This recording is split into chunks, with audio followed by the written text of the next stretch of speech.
Gangguan stabilitas keamanan yang ditimbulkan kelompok separatis Tentara Pembebasan Nasional Papua Barat (TPNPB), Organisasi Papua Merdeka (OPM), atau kelompok kriminal bersenjata KKB, bak kisah drama tak berujung, berlarut dan tidak pernah terselesaikan.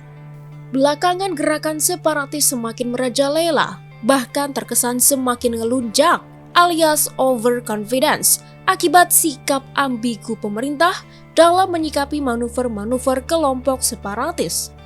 Belakangan, pimpinan KKB Egyanus Kagoya bahkan berani meminta uang tebusan sebesar 5 miliar rupiah sebagai mahar pembebasan pilot Susi Air, Philip McMartens, yang telah disandra sejak awal tahun 2023 lalu.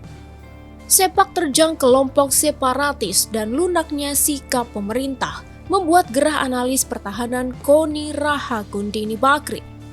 Koni mengingatkan dalam konteks pertahanan dan keamanan tidak hanya oleh manuver kelompok separatis, Papua saat ini berada dalam kondisi kritis. Tak sekedar dipicu oleh manuver separatis, lebih bahaya dari itu adalah terkait perjanjian antara Amerika Serikat dengan Papua Nugini.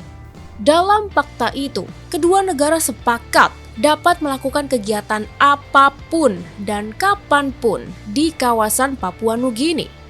Kondisi ini, menurut Koni, harus direspon pemerintah dengan menetapkan Papua sebagai wilayah DOM atau Darurat Operasi Militer seperti yang pernah dilakukan terhadap Aceh di masa kepemimpinan Presiden Megawati. Pernyataan keadaan bahaya dengan tingkat keadaan darurat militer ditetapkan oleh pemerintah melalui sebuah Kepres atau keputusan Presiden. Padahal kan kita tahu perbatasan Papua Nugini dan Papua ini kan perbatasan darat yang panjang dan lebar. Nah, ini artinya menurut saya kita nggak boleh main-main, segala opsi mesti dipikir, termasuk menggunakan private military company. Kalau saya bilang apa mau pakai Wagner kah atau pakai siapa, itu bukan urusan saya, siapa PMC-nya. Kata Koni Rahakundini kepada Forum Keadilan, Kamis 6 Juli 2023. Tetapi kalau sudah perlu, why not? Karena buat saya, kita nggak boleh membiarkan prajurit kita terombang-ambing begini terlalu lama. Koni menuturkan fakta sejarah. Operasi militer pernah dilakukan di Indonesia dan terbukti efektif dalam menumpas kelompok separatis.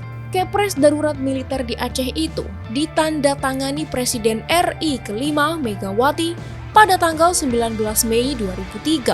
Darurat militer yang berlangsung sekitar 1 tahun itu diberlakukan untuk melawan Gerakan Aceh Merdeka, GAM.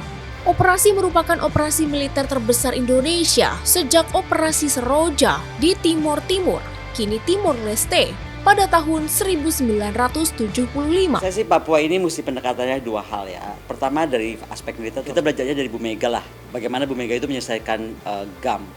GAM itu operasi penuh militer dan itu diputuskan dengan sebuah Kepres yang jelas.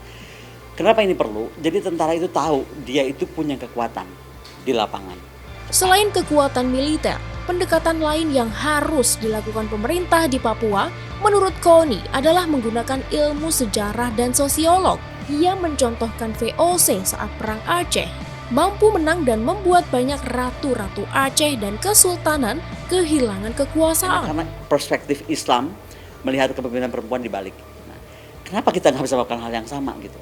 Lebih jauh, Koni menekankan bagaimana arsip sebagai bukti sejarah menjadi kekuatan. Adu persepsi dalam hal ini menjadi tolak ukur dalam membuat Papua kembali damai. Koni mengemukakan PEPERA yang berlangsung tanggal 14 Juli 1969 sebagai titik bergabungnya Papua ke Indonesia sebagai contoh. Banyak masyarakat Papua disebut Koni yang membicarakan PEPERA, namun tak mengetahui jelas peristiwa itu. Banyak anak-anak muda Papua yang percaya bahwa di masa silam, orang tua mereka disakiti dan dipaksa tanda tangan. The story is not like that.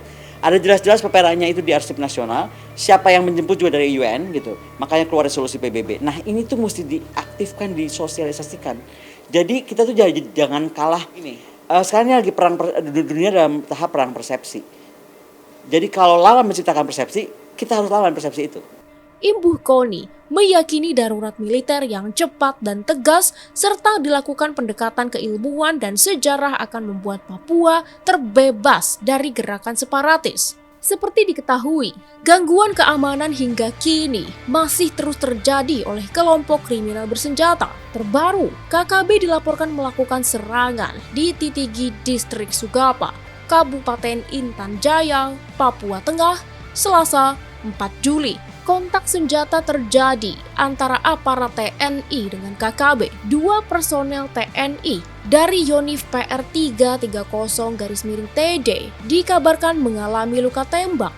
Selain itu, TPNPB OPM juga masih menyandra pilot Susi Air Philip McMartens sejak Februari 2023 lalu. Pemerintah melalui Menko Polhukam Mahfud MD mengatakan Philip harus bisa diselamatkan dan proses negosiasi tak boleh melibatkan pihak asing. Adapun Panglima TNI Laksamana Yudo Margono usai pertemuan dengan Wakil Presiden Ma'ruf Amin di Istana Wapres Selasa 4 Juli mengatakan membuka ruang negosiasi untuk keselamatan Philip.